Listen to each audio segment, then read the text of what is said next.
Have you ever sat in a crowd of hundreds, watching someone else live your dream while you're completely invisible? That's exactly where I was 3 months ago, squeezed into a plastic chair at Northwestern University's graduation ceremony, watching my stepsister Harper walk across that stage in her cap and gown while I sat there in my Target clearance dress, feeling like a ghost. The worst part? My stepmom Cynthia was practically glowing in the front row, tears streaming down her perfectly contoured cheeks as she filmed every second of Harper's moment. 4 years of private university tuition, room and board, study abroad programs, sorority dues, all paid for without a single question asked. Meanwhile, I'd been working double shifts at a coffee shop just to afford community college textbooks. But here's the thing about being overlooked your entire life. You start paying attention to details other people miss. And as I watched my father Dale awkwardly shake hands with some guy in an expensive suit after the ceremony, something felt off.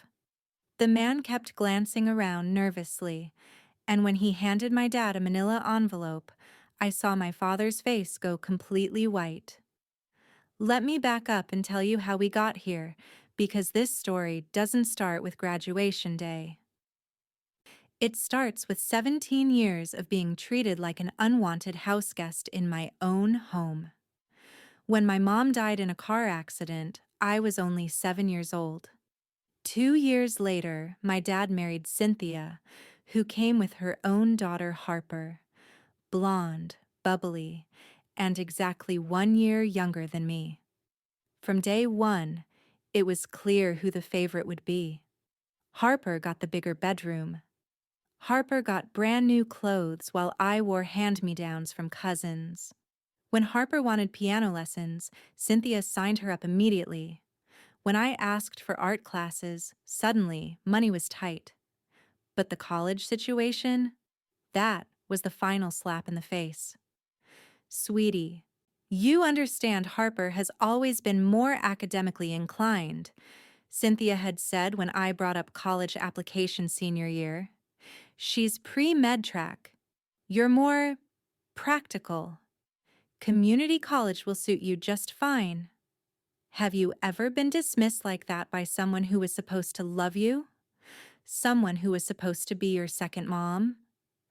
Drop a comment below if you've ever felt invisible in your own family, because what I discovered next changed everything. So there I was at Harper's graduation, forcing a smile while my insides burned with resentment, when I noticed that mysterious conversation between my dad and the stranger. The man handed over that envelope, shook my dad's sweaty palm, and disappeared into the crowd.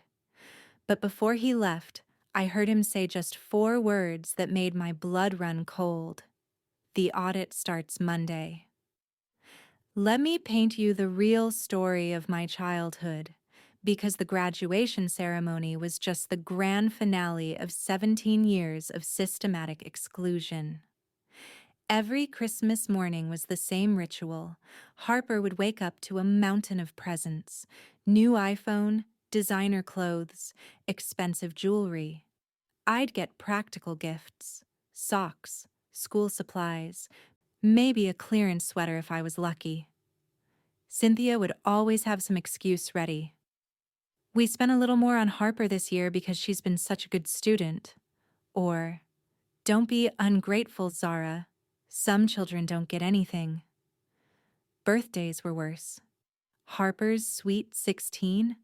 Cynthia rented out the country club, hired a DJ, and invited half the school.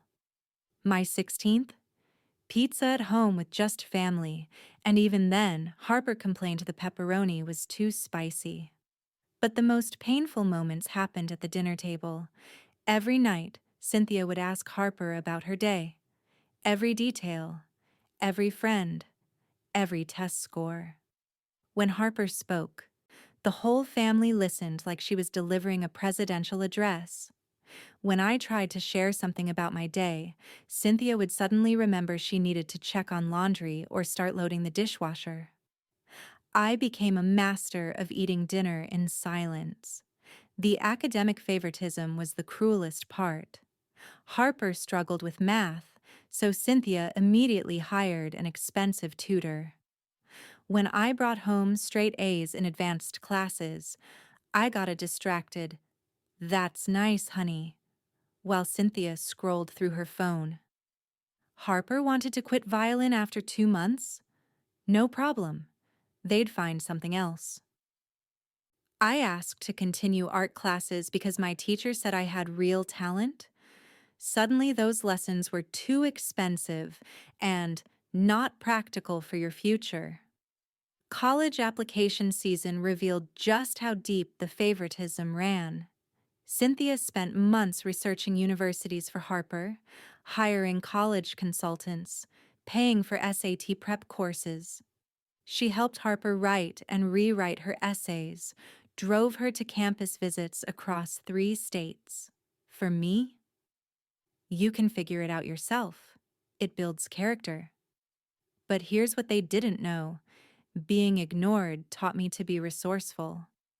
While they focused all their attention on Harper, I'd learned to pay attention to everything else. I noticed things, like how Cynthia always stepped out of the room when certain phone calls came in, how she'd quickly close laptop screens when anyone walked by, how she always handled the family finances but got nervous whenever my dad asked specific questions. 3 days after Harper's graduation, my phone buzzed with a text from my dad. "Need to talk. Meet me at Riverside Diner tomorrow at 2. Don't tell Cynthia." That message felt like a door opening. My dad had never asked me to keep secrets from his wife before. Something was happening, something bigger than their usual family dynamics. But as I sat in my car outside that diner the next day, watching my dad pace nervously in the parking lot, I had no idea I was about to discover the truth that would give me everything I needed to finally make them pay. The man from graduation? He wasn't just some random stranger. And that envelope? It contained evidence that would turn our perfect family image into a house of cards. Walking into that diner, I expected another lecture about being more understanding of family dynamics. What I got instead was a conversation that changed everything. My dad looked like he'd aged 5 years in 3 days. Dark circles under his eyes, hands shaking as he stirred sugar into his coffee for the 3rd time. When he finally looked up at me, I saw something I'd never seen before: genuine fear. "Zara, I need you to listen carefully," he said, glancing around the empty diner like we were being watched. "There are things about our family finances that I should have paid attention to years ago." He pulled out his phone and showed me a series of bank statements, numbers that made my community college tuition look like pocket change. Transfers, withdrawals, accounts I'd never heard of. "Your stepmom has been managing our finances since we got married," he continued, his voice barely above a whisper. I trusted her completely. But that man at graduation? He's a forensic accountant. Someone sent an anonymous tip to the IRS about suspicious activity in our accounts. The room started spinning. What kind of suspicious activity? Harper's tuition wasn't paid from our college savings fund like Cynthia told me. It came from my business account, my client's retainer fees, specifically. He rubbed his temples. If this gets out, I could lose my law practice. We could lose everything. For 17 years, I'd felt like the forgotten child. Now I was discovering that while I was ignored, my college fund, the one my mom had started before she died, had been systematically drained to pay for Harper's privileged lifestyle. That's when something inside me shifted. The scared little girl who just wanted love and attention, she died in that diner booth. What emerged was someone with focus, determination, and most importantly, leverage. "Dad," I said carefully, "what exactly are you asking me to do?" "I need you to help me gather evidence. Cynthia doesn't know about the investigation yet. She trusts you. Or rather, she doesn't see you as a threat." His words stung, but for once, being invisible was about to work in my favor. "You have access to the house, to her computer, to conversations. I need to know exactly what she's been doing before the auditors come knocking. Here's where I need to ask you something. If you discovered that years of unfair treatment were actually covering up something illegal, would you help expose it? Or would you just walk away and let it play out?" Because the decision I made in that moment set everything else in motion. I agreed to help. But not just to save my dad's reputation or recover stolen money. I had my own plans forming, plans that would give me something I'd never had before: power over the people who'd made me feel powerless. Over the next 2 weeks, I became the most helpful stepdaughter in history. I volunteered to help with grocery shopping, offering to use Cynthia's laptop to check coupons online. I suddenly became interested in family photo albums, giving me an excuse to go through old paperwork in the home office. I started asking innocent questions about Harper's college experience, gathering details about payments and timing. Every conversation, every document, every casual comment got filed away in my memory. And slowly, a beautiful picture emerged, one that showed exactly how to make my stepmother's face go pale when the time was right. But I had no idea that Cynthia was starting to notice my sudden helpfulness. And the trap I was setting? She was laying one of her own. 2 weeks after my diner meeting with Dad, Cynthia decided to throw Harper a graduation celebration dinner at Rossetti's, the fanciest Italian restaurant in town. White tablecloths, crystal glasses, the works. According to her, we were celebrating Harper's acceptance into medical school, another milestone I'd somehow missed hearing about. Sitting at that perfectly set table, watching Harper glow in her new designer dress while I wore my one nice outfit from 3 years ago, I felt like I was watching a movie where I'd been cast as an extra in my own life story. But this time was different. This time, I was paying attention to everything with laser focus.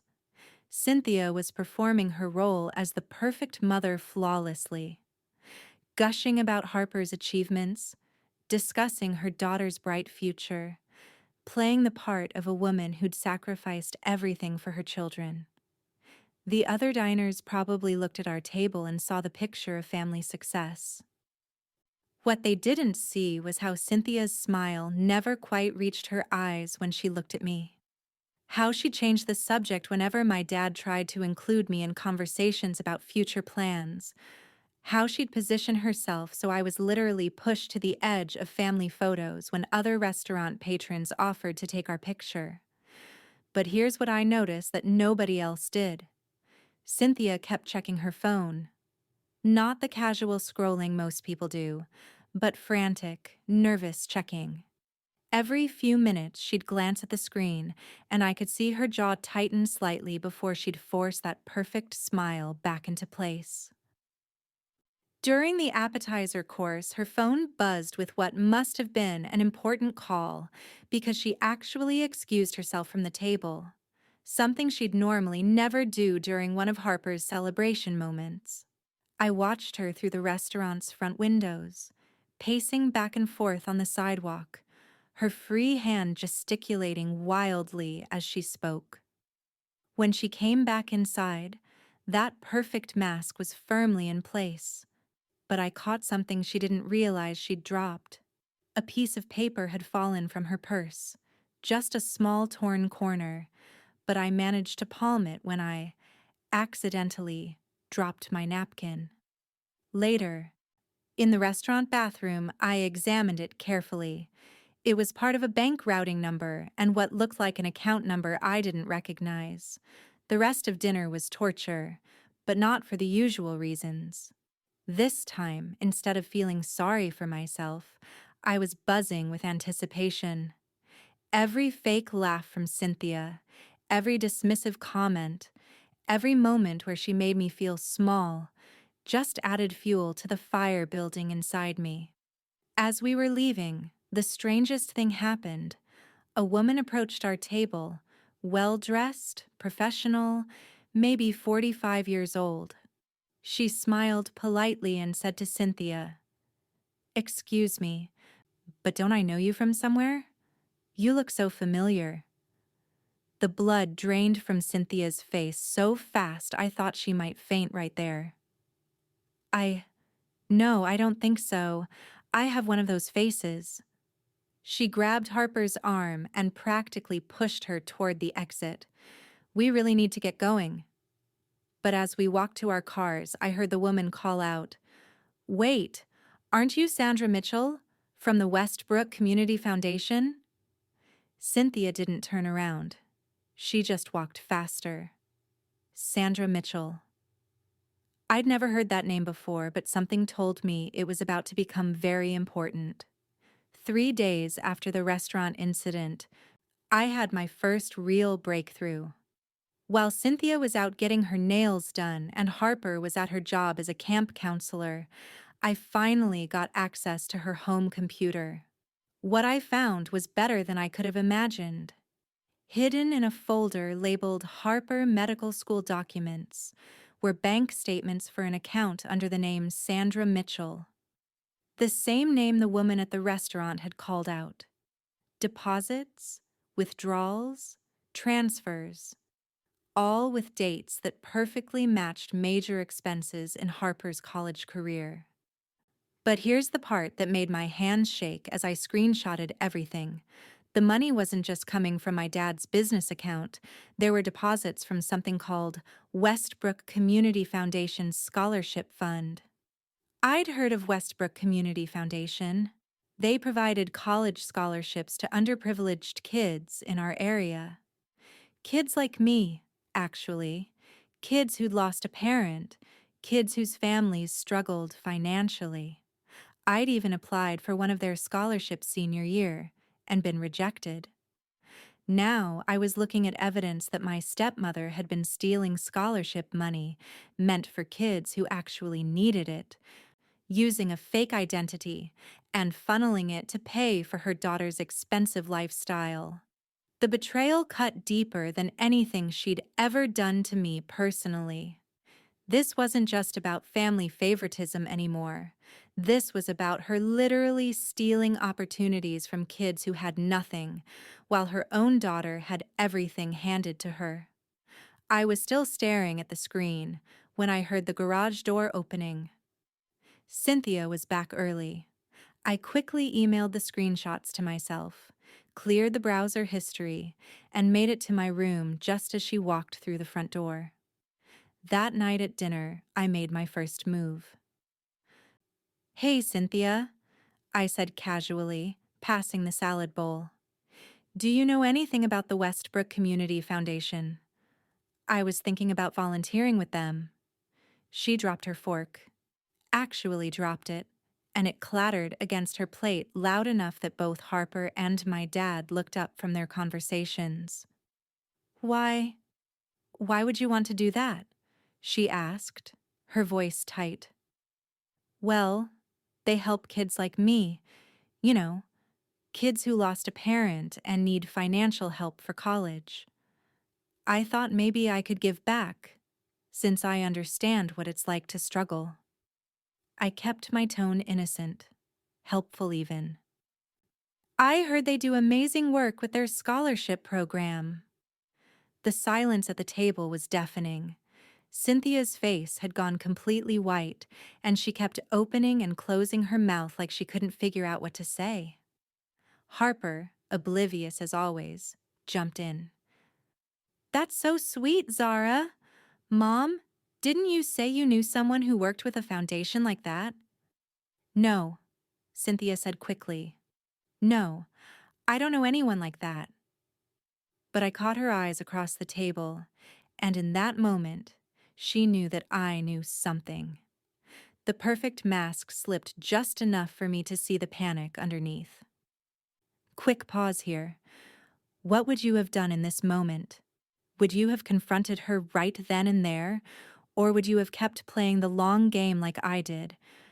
I need to know what you're thinking because this decision shaped everything that came next. Drop your thoughts in the comments below, because here's the thing. I could have exposed her right then. But I was just getting started, and the revenge I had planned was going to be so much sweeter than a simple dinner table confrontation. Cynthia had no idea that her perfect little world was about to come crashing down, and this time, I was going to be the one standing in the spotlight while she watched from the sidelines. After that dinner confrontation, Cynthia started watching me differently. Gone were the days of complete dismissal. Now I caught her studying me when she thought I wasn't looking, like she was trying to figure out exactly what I knew and how dangerous I might be. But she'd made a crucial mistake. After 17 years of treating me like I was invisible, she had no idea how observant I'd become. Every nervous habit, every tell, every micro expression, I'd cataloged them all during years of sitting quietly at family dinners, hoping someone would notice me. Now those skills were about to pay off in ways she never could have imagined. I started leaving carefully planned breadcrumbs designed to make her paranoid while giving me more information. A casual comment about how lucky Harper was to get all those mysterious scholarship supplements. A question about why we'd never met any of her college friends or professors, despite all the money we'd supposedly invested in her education. Each comment made Cynthia a little more frantic, a little more careless. The breakthrough came when she started making phone calls from her car instead of the house. She thought she was being clever, but I'd learned to pay attention to patterns. Every Tuesday and Friday at 2 p.m., she'd suddenly remember errands that required 30-minute drives to the other side of town. So I followed her. The first time, she parked behind a coffee shop and spent 25 minutes on what looked like an intense phone conversation. The second time, same location, but this time she met with a man in a gray sedan. They exchanged what looked like paperwork through their car windows, and when she drove away, she was crying. By the third week, I'd figured out her schedule well enough to position myself where I could hear fragments of her conversations. That's when I learned about Marcus. Marcus was apparently the inside contact at Westbrook Community Foundation who'd been helping her access scholarship funds using the Sandra Mitchell identity. But from what I could hear of her panicked phone calls, Marcus was getting nervous. Something about increased scrutiny and audit protocols was making him want to cut ties. "You can't do this to me now," I heard her plead during one call. "Harper starts medical school in 2 months. I need one more payment, just one more, and then we're done." But Marcus wasn't interested in one more payment. Marcus was interested in covering his own tracks, which apparently involved making sure Sandra Mitchell disappeared completely. The fourth Friday, Cynthia came home from her mysterious errand with red-rimmed eyes and shaking hands. At dinner, she was quieter than I'd ever seen her. Even Harper noticed something was wrong. "Mom, are you feeling okay? You look really stressed lately." "Just tired, honey. Work has been challenging."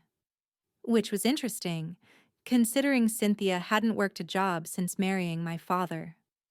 That night, I heard her pacing in the master bedroom until almost 3 a.m.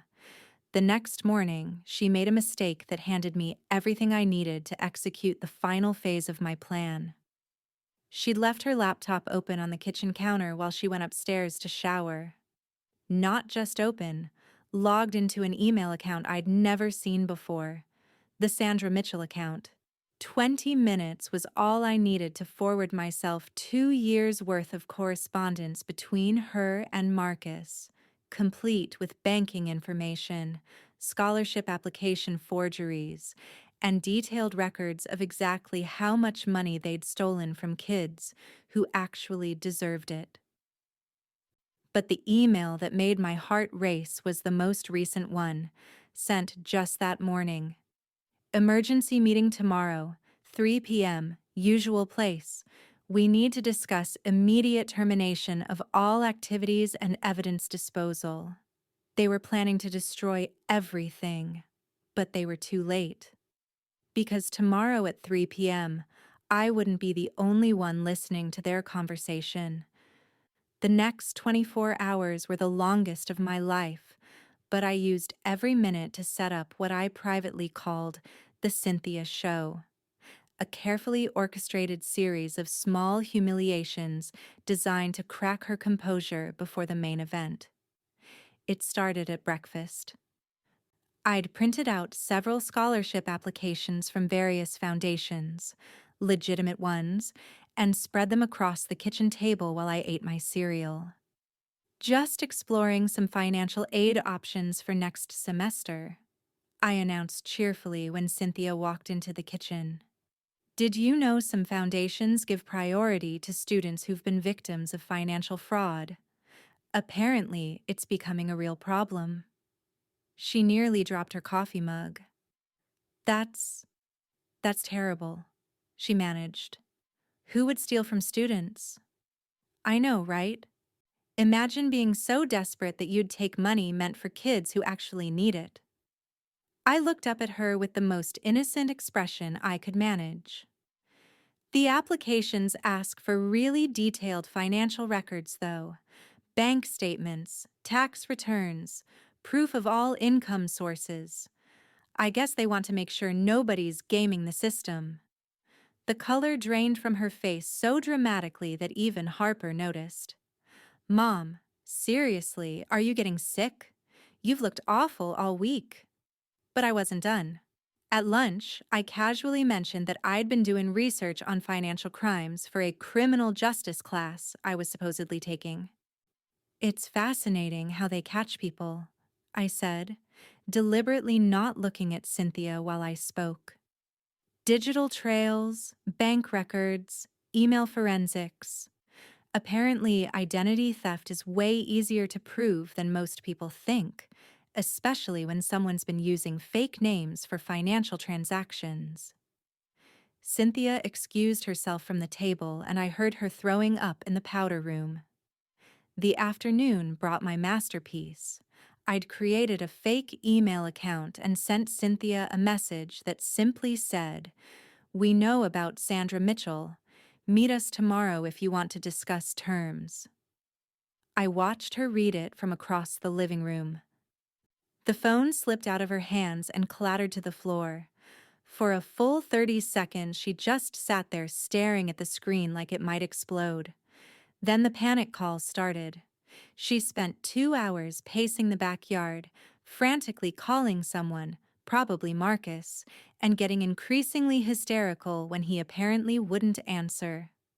By dinner time, she was a wreck, jumping at every sound, checking her phone obsessively, barely able to maintain conversations. Harper kept asking if she should call a doctor. "I'm fine," Cynthia insisted, but her hands were shaking so badly she could barely hold her fork. "Just a little stress at work." "What work?" my dad asked. "Honey, you haven't worked since we got married." The look of pure terror that crossed her face was beautiful, but the best moment came at bedtime. As I was walking past the master bedroom, I heard her on the phone with someone, probably Marcus. "Everything's falling apart," she was whispering frantically. "Someone knows.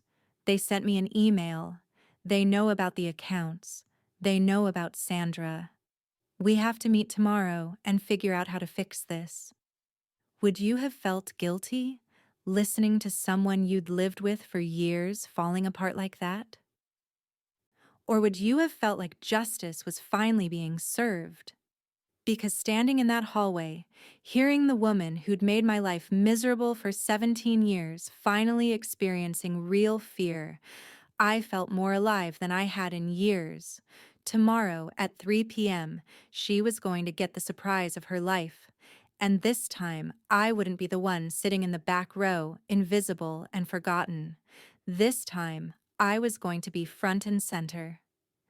At 2:45 p.m. the next day, I was crouched behind a dumpster in the parking lot behind Mike's coffee house, my phone recording and my heart hammering so hard I was sure someone would hear it. I'd positioned myself perfectly to capture both video and audio of whatever was about to go down. Cynthia arrived first, 10 minutes early and looking like she hadn't slept in days. She kept checking her mirrors, looking around nervously, jumping every time a car door slammed in the adjacent parking lot. At exactly 3 p.m., a gray sedan pulled up, the same car I'd seen her meet with before. But when the driver got out, it wasn't Marcus. It was my dad. For a moment, my brain couldn't process what I was seeing. My father, the man who'd asked me to help gather evidence against his wife, was the mysterious contact she'd been meeting with in secret. The conversation that followed shattered everything I thought I knew about my family. "Dale, thank God you came," Cynthia said, rushing toward him. "Someone knows about the accounts. Someone sent me an email about Sandra Mitchell. We have to shut everything down." "Calm down," my dad said, but he looked just as nervous as she did. "Tell me exactly what the email said." "They know about the foundation money. They know about the fake identity. If this gets out, we're both finished." My dad ran his hands through his hair. "Maybe it's time to come clean. Tell Zara the truth about what we've been doing." "Are you insane?" Cynthia hissed. "If Zara finds out we've been using her mother's life insurance money to supplement Harper's education while making it look like scholarship fraud, she'll never forgive either of us." The world tilted sideways. My mother's life insurance money. The college fund I thought had been stolen was actually mine all along, but they had been using it for Harper while creating fake scholarship records to hide the source from me. They weren't stealing from a foundation. They were stealing from me directly, using an elaborate cover story to make it look like external fraud. "The Sandra Mitchell identity was your idea," my dad continued. "You said it would be easier than explaining to Zara why Harper's education was more important than hers." "Because it is," Cynthia snapped. "Harper is going to be a doctor. Zara is practical. She doesn't need expensive schools to work at a coffee shop for the rest of her life." Even after everything I'd been through, hearing her say that out loud felt like a physical blow. But my dad's next words changed everything. "I hired that forensic accountant, Cynthia. The anonymous tip to the IRS? That was me." Cynthia staggered backward like he'd slapped her. "I've been documenting everything for months," he continued. "Every forged document, every fake scholarship, every penny that should have gone to Zara. I'm done watching you destroy my daughter's future to prop up yours." "You set me up?" she whispered. "I set us both up. Tomorrow morning, I'm telling Zara everything. I'm liquidating the Sandra Mitchell accounts and putting every penny into a proper college fund for her. And I'm filing for divorce." The recording on my phone captured every word, but more importantly, it captured the moment when Cynthia's mask finally slipped completely. "If you think I'm going down alone, you're crazy," she snarled. "I have documentation of every conversation we had about this. Every time you agreed this was the best solution. Every time you chose Harper over your own daughter. Standing there behind that dumpster, watching my father and stepmother destroy each other while fighting over money that belonged to me, I realized something important. I didn't need to make Cynthia's face go pale anymore. I needed to make them both face the daughter they'd betrayed. Walking into our living room that evening with my phone full of evidence was the most terrifying and empowering moment of my life. My dad and Cynthia were sitting on opposite ends of the couch, not speaking, both looking like they'd aged 10 years since morning. Harper was upstairs, presumably packing for her summer job at camp, completely oblivious to the fact that her entire college career had been built on lies. "We need to talk," I announced, my voice steadier than I had expected. They both looked up, and I watched the blood drain from their faces as I set my phone on the coffee table and pressed play. For the next 10 minutes, they listened to their own voices planning my financial betrayal, justifying their choices, and ultimately trying to destroy each other to save themselves. When it finished, the silence in that room was deafening. My dad spoke first, his voice barely above a whisper. "Zara, sweetheart, I can explain." "Don't." I held up my hand. "I don't want explanations. I want solutions." What followed was the most adult conversation I'd ever had in that house. No yelling, no tears, just cold, hard negotiation between three people who finally understood exactly where they stood with each other. By the end of the night, we'd reached an agreement. Every penny that had been diverted from my mother's life insurance, plus interest, would be transferred into an account under my name only. I would receive documentation showing exactly how much money was rightfully mine, along with a formal apology letter admitting to the deception. In exchange, I wouldn't press charges or make the recording public. Cynthia would move out within 30 days. Harper would finish medical school, but any future funding would come from Cynthia's personal assets, not family money. And my dad would enter counseling to figure out how he'd convinced himself that betraying one daughter to spoil another was acceptable parenting. The divorce papers were filed within a week. 6 months later, I was enrolled at Northwestern University, the same school Harper had attended, but this time on my own merit and with my own money. The irony wasn't lost on me. Harper struggled with the truth at first. Learning that her golden childhood had been subsidized by her stepsister's inheritance was a hard pill to swallow. But she's a good person underneath all that privilege, and she's been working to rebuild our relationship ever since. My dad and I are slowly repairing our bond, though I doubt I'll ever fully trust his judgment again. Some betrayals leave permanent scars, even when they're forgiven. And Cynthia? She moved to another state, started over with a new name, her real one this time. Last I heard, she was working as a receptionist and living in a studio apartment. Karma, as they say, can be beautifully poetic. The best part? I never had to make her face go pale at graduation. Instead, I made her face the truth about who she really was. And that turned out to be far more satisfying than any moment of public humiliation could have been. So here's what I want you to take away from this story, because it's bigger than just family drama and stolen money.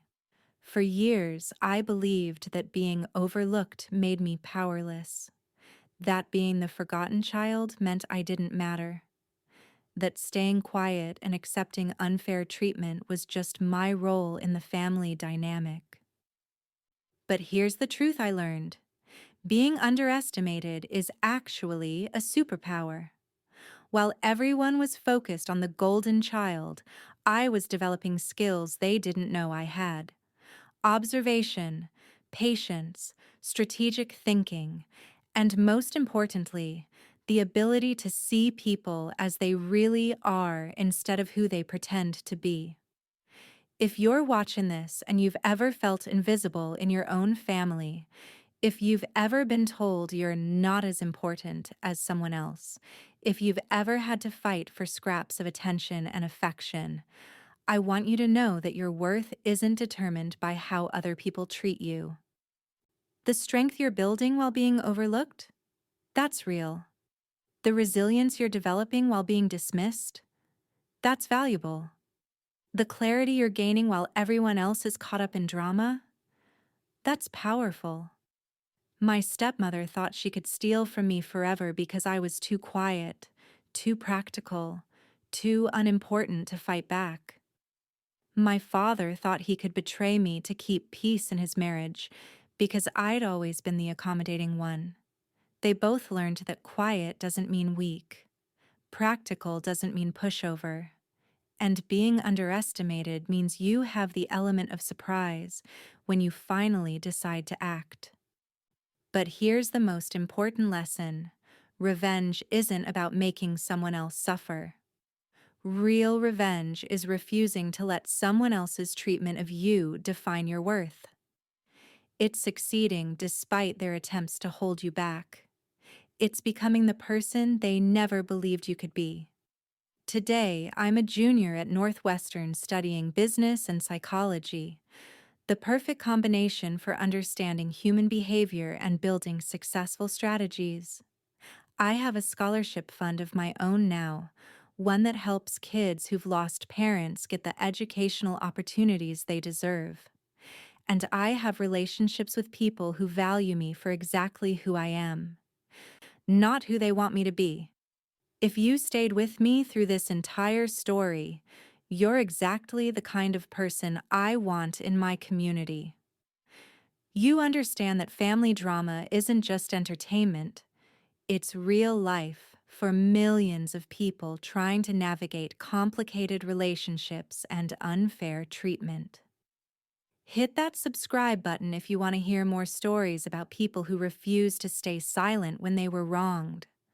Ring the notification bell because I post new content every Tuesday and Friday. And most importantly, tell me in the comments, what's your story? Have you ever had to stand up to family members who underestimated you? Have you ever discovered that the people closest to you weren't who you thought they were? Your story matters, and this community is here to support you through whatever you're facing. Because here's what I know now that I wish I'd known at 17. Your value doesn't decrease based on someone's inability to see your worth. The people who overlook you today might be the same ones asking for your help tomorrow. And sometimes, the best revenge isn't making someone's face go pale. It's making them realize what they lost when they chose to ignore you. So drop your stories in the comments below. Share this video with someone who needs to hear that being underestimated isn't a weakness. It's preparation for your comeback. And remember, every time someone dismisses you, they're just giving you more motivation to prove them wrong. Thanks for being here, thanks for listening, and I'll see you in the next one. Until then, keep your head up and your eyes open. You never know when the quiet ones are taking notes. Peace out, and remember, the best revenge is a life well lived on your own terms.